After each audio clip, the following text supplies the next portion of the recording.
ಸಿಂಹನ ಕಾಡಿನ ರಾಜ ಅಂತ ಕರೀತಾರೆ. ರಾಜ ಅಂದ್ರೆ ಅದೊಂದು ಹೆಸರಲ್ಲ, ಅದೊಂದು ಪದವಿ, ಅದೊಂದು ಜವಾಬ್ದಾರಿ. ಯಾವ ಜೀವ ಇಡೀ ಕಾಡನ್ನೇ ತನ್ನ ನಿಯಂತ್ರಣದಲ್ಲಿ ಇಟ್ಟುಕೊಂಡು ತನ್ನ ಗುಂಪಿನ ರಕ್ಷಣೆಗೆ ಬದ್ಧವಾಗಿರುತ್ತದೋ ಆ ಜೀವಿಗೆ ರಾಜನ ಪಟ್ಟ ನೀಡಲಾಗುತ್ತದೆ. ಪ್ರಾಣಿಗಳಲ್ಲಿ ಈ ಗುಣ ಕಂಡುಬರುವುದು ಸಿಂಹಗಳಲ್ಲಿ ಮಾತ್ರ. ಎಲ್ಲಾ ಜೀವಿಗಳು ತಮ್ಮ ಗಡಿಯನ್ನು ಕಾಯ್ದು ಭದ್ರ ಮಾಡ್ಕೊಳ್ತವೆ. ಆದ್ರೆ ಈ ವಿಷಯದಲ್ಲಿ ಸಿಂಹದಷ್ಟು ಕಟ್ಟುನಿಟ್ಟಿನ ಮತ್ತು ಶಿಸ್ತಿನ ಜೀವಿ ಇನ್ನೊಂದು ಇರೋದಕ್ಕೆ ಸಾಧ್ಯನೇ ಇಲ್ಲ. ತನ್ನ ಗಡಿ ರಕ್ಷಣೆ ಹಾಗೂ ತನ್ನವರ ರಕ್ಷಣೆಗೆ ತನ್ನ ಜೀವವನ್ನೇ ಬೇಕಾದರೂ ಪಣಕ್ಕಿಟ್ಟು ಹೋರಾಡುತ್ತದೆ. ಬಹುತೇಕ ಎಲ್ಲ ಸಿಂಹಗಳು ಸಹ ಈ ಒಂದೇ ಗುಣ ಇದ್ದೇ ಇರುತ್ತದೆ. ಆದ್ರೆ ಅವುಗಳಲ್ಲಿ ನಾವು ಮುಖ್ಯವಾಗಿ ಹೇಳಬಹುದಾದದ್ದು ಸ್ಕಾರ್ಫೇಸ್ ಎಂಬ ಸಿಂಹದ ಬಗ್ಗೆ. ಇದನ್ನು ಆಫ್ರಿಕಾದ ಕಾಡಿನ ಲಯನ್ ಕಿಂಗ್ ಎಂದೇ ಕರೆಯಲಾಗ್ತಿತ್ತು. 14 ವರ್ಷದ ತನ್ನ ಕಾಲಾವಧಿಯಲ್ಲಿ ಈ ಸಿಂಹವು ಅನೇಕ ಆಲ್ಫಾ ಸಿಂಹಗಳ ಜೊತೆ ಏಕಾಂಗಿಯಾಗಿ ಹೋರಾಡಿ ತನ್ನ ಗಡಿ ರಕ್ಷಣೆ ಮಾಡಿಕೊಂಡಿತ್ತು. ತನ್ನ ಗುಂಪಿನ ರಕ್ಷಕನಾಗಿಯೂ ಸಹ ನಿಂತಿದ್ದ ಸ್ಕಾರ್ಫೇಸ್ ಸಿಂಹದ ಕುರಿತಾದ ರೋಚಕ ಸಂಗತಿಗಳ ಬಗ್ಗೆ ಈ ವಿಡಿಯೋದಲ್ಲಿ ತಿಳ್ಕೊಳ್ಳೋಣ.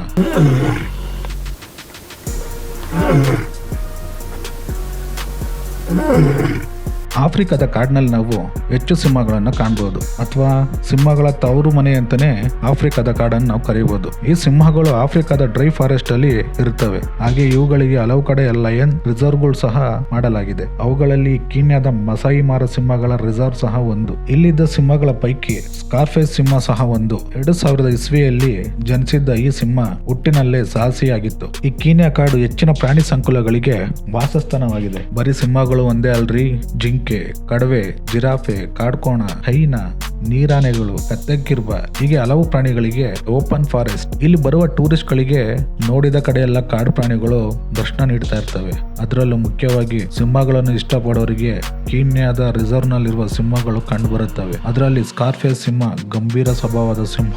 ಗುಂಪಿನ ನಾಯಕನಾಗಿದ್ದ ಇದು ರೈಡ್ ನ ಗಾಡ್ ಫಾದರ್ ಎಂದೇ ಹೆಸರುವಾಸಿಯಾಗಿತ್ತು. ಸಿಂಹಗಳನ್ನು ನೋಡಲು ಬರ್ತಿದ್ದ ಸಫಾರಿ ಕಡೆಗೆ ರಾಜ ಗಂಭೀರದಿಂದ ನಡ್ಕೊಂಡು ಬರ್ತಾ ಇದ್ದ. ಅದರ ಕಣ್ಣಲ್ಲಿ ಕಣ್ಣಿಟ್ಟು ನೋಡಲು ಎಂತರಿಗೂ ಸಹ ಎದೆ ನಡುಗ್ತಾ ಇತ್ತು. ಅದರ ಬಲಗಣ್ಣಿನ ಮೇಲೆ ಮೂಡಿದ ಗಾಯದ ಗುರುತು ಅದರ ಭೀಕರತೆಗೆ ಇನ್ನಷ್ಟು ಪುಷ್ಟಿ ನೀಡಿತು. ಈ ಗಾಯದ ಹಿಂದೆಯೂ ಸಹ ಒಂದು ರೋಚಕ ಕಥೆ ಇದೆ. 2015ರ ಸಮಯದಲ್ಲಿ ಸ್ಕಾರ್ಫೇಸ್ ಇನ್ನು 5 ವರ್ಷದ ಸಿಂಹನಾಗಿದ್ದ. ಈ ವಯಸ್ಸಿನಲ್ಲಿ ಎಲ್ಲ ಸಿಂಹಗಳಿಗೂ ಸಹ ನವತಾರುಣ್ಯದ ಕಾಲ. ಈ ಸಮಯದಲ್ಲಿ ಅವು ಸಂಗಾತಿಯನ್ನು ಬಯಸ್ತವೆ. ಅದರಲ್ಲೂ ಗಂಡು ಸಿಂಹಗಳು ಯಾರಿಗೂ ಡೋಂಟ್ ಕೇರ್ ಹಾಗೂ ಬೇಗನೆ ಎಲ್ಲದಕ್ಕೂ ಕೆರಳುತ್ತವೆ. ಕಾಳಗದ ವೇಳೆಯಲ್ಲಿ ಅಕ್ಷರ ಸಹ ಜೀವಕ್ಕೂ ಎದರದೆ ಹೋರಾಡ್ತವೆ.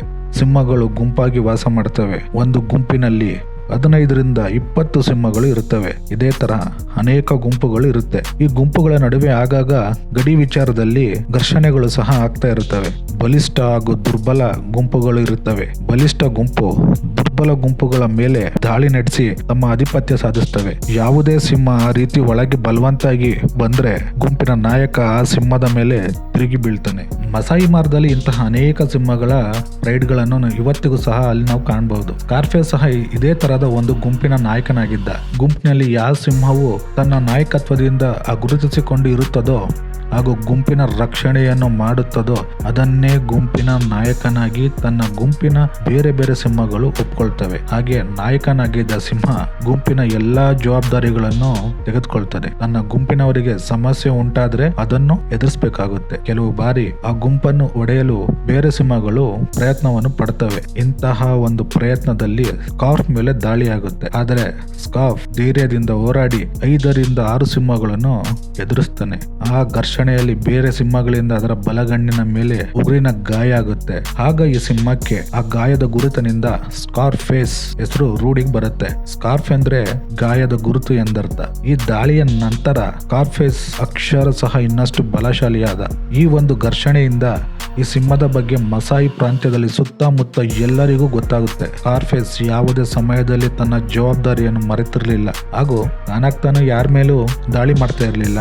ಆದ್ರೆ ಅದರ ವಿಷಯಕ್ಕೆ ಬಂದವ್ರನ್ನಂತೂ ಸುಮ್ಮನೆ ಬಿಡ್ತಿರ್ಲಿಲ್ಲ. ಈ ಕಾಡಿನಲ್ಲಿ ಸಿಂಹಗಳಿಗೂ ಸಹ ಎದುರಾಗುವ ಸಮಸ್ಯೆ ಅಂದ್ರೆ ಅದು ಹೈನಾ. ಈ ಹೈನಾಗಳು ಆಗಾಗ ಸಿಂಹಗಳು ಒಂಟಿಯಾಗಿದ್ದಾಗ ಗುಂಪಿನಲ್ಲಿ ಬಂದು ತೊಂದರೆ ಕೊಡ್ತಾ ಇರ್ತವೆ. ಬೇರೆ ಪ್ರಾಣಿಗಳ ಆಹಾರವನ್ನು ಕಿತ್ಕೊಳ್ತವೆ. ಇವು ನೋಡಲು ಸಾಮಾನ್ಯ ಪ್ರಾಣಿಗಳಂತೆ ಕಂಡು ಬಂದರೂ ಸಹ ತುಂಬಾ ಬಲಿಷ್ಠ ಮತ್ತು ಮಂಡು ಸ್ವಭಾವದ ಪ್ರಾಣಿಗಳು. ಇವುಗಳು ದವಡೆ ಎಷ್ಟು ಬಲಶಾಲಿ ಅಂದ್ರೆ ಮೂಳೆಗಳನ್ನು ಸಹ ಬಿಡದೆ ಪುಡಿ ಪುಡಿ ಮಾಡಿ ತಿಂತವೆ. ಸ್ಕಾರ್ಫ್ ಇಂಥ ಹೈನಾಗಳಿಗೆ ಕೇರ್ ಕೂಡ ಮಾಡ್ತಾ ಇರಲಿಲ್ಲ. ಒಂದು ಇನ್ಫಾರ್ಮೇಶನ್ ಪ್ರಕಾರ ಸ್ಕಾರ್ಫೇಸ್ 400ಕ್ಕೂ ಹೆಚ್ಚು ಹೈನಾಗಳನ್ನು ಹಾಗೂ 100ಕ್ಕೂ ಹೆಚ್ಚು ಸಿಂಹಗಳನ್ನು ಕೊಂದಿದ್ದಾನೆ ಎಂಬ ವರದಿ ಇದೆ. ಇಂತಹ ದಾಖಲೆ ಈ ಸಿಂಹವನ್ನು ಬಿಟ್ಟು ಬೇರೆ ಯಾವ ಸಿಂಹಕ್ಕೂ ಸಹ ಇಲ್ಲ. ಇತಿಹಾಸದ ಭಯಂಕರ ಸಿಂಹಗಳ ಪೈಕಿ ಸ್ಕಾರ್ಫೇಸ್ಗೆ ಮೊದಲನೇ ಸ್ಥಾನ ನೀಡಲಾಗಿದೆ. ಸಿಂಹದ ಗತ್ತು, ಗಾಂಭೀರ್ಯ ಮತ್ತು ಸಾಹಸಗಳು ಇಂದಿಗೂ ಸಹ ಜೀವಂತ. ಮಸಾಯಿ ಮಾರದಲ್ಲಿ ಈ ಸಿಂಹವನ್ನು ನೋಡಲು ಬಂದವರು ಇದಕ್ಕೆ ಅಭಿಮಾನಿಗಳು ಸಹ ಆಗಿದ್ರು. ಇಡೀ ಮಸಾಯಿ ಮಾರದಲ್ಲಿ ಸ್ಕಾರ್ಫೇಸ್ ಸೆಲೆಬ್ರಿಟಿ ಅಂದ್ರೂ ಸಹ ತಪ್ಪಿಲ್ಲ. ಹೀಗಿರುವಾಗ ಸ್ಕಾರ್ಫೇಸ್ 2021 ಜೂನ್ ನಲ್ಲಿ ಸಾವನ್ನಪ್ತಾನೆ. ಆ ಸಮಯದಲ್ಲಿ ಅದಕ್ಕೆ 14 ವರ್ಷ ವಯಸ್ಸಾಗಿರುತ್ತೆ. ಈ ಸ್ಕಾರ್ಫೇಸ್ ನ ಸಾವು ಹಲವು ಅಭಿಮಾನಿಗಳಿಗೆ ದುಃಖನೂ ಸಹ ತಂದುತ್ತೆ. ಅವನು ಸಹ ಅಷ್ಟೇ, ಸಾಯ್ಬೇಕಾದ್ರೆ ಒಬ್ನೇ ಏಕಾಂಗಿಯಾಗಿ ಯಾವುದೇ ತೊಂದರೆ ಇಲ್ದಲೆ ಸಾಯ್ತಾನೆ. ಇದಾಗಿತ್ತು ಮಸಾಯಿ ಮಾರದ ಸ್ಕಾರ್ಫೇಸ್ ನ ಸ್ಟೋರಿ. ಮುಂದೆ ಮತ್ತೊಂದು ವಿಡಿಯೋದಲ್ಲಿ ನಿಮ್ಮನ್ನ ಭೇಟಿ ಮಾಡ್ತೀನಿ. ನಮಸ್ಕಾರ.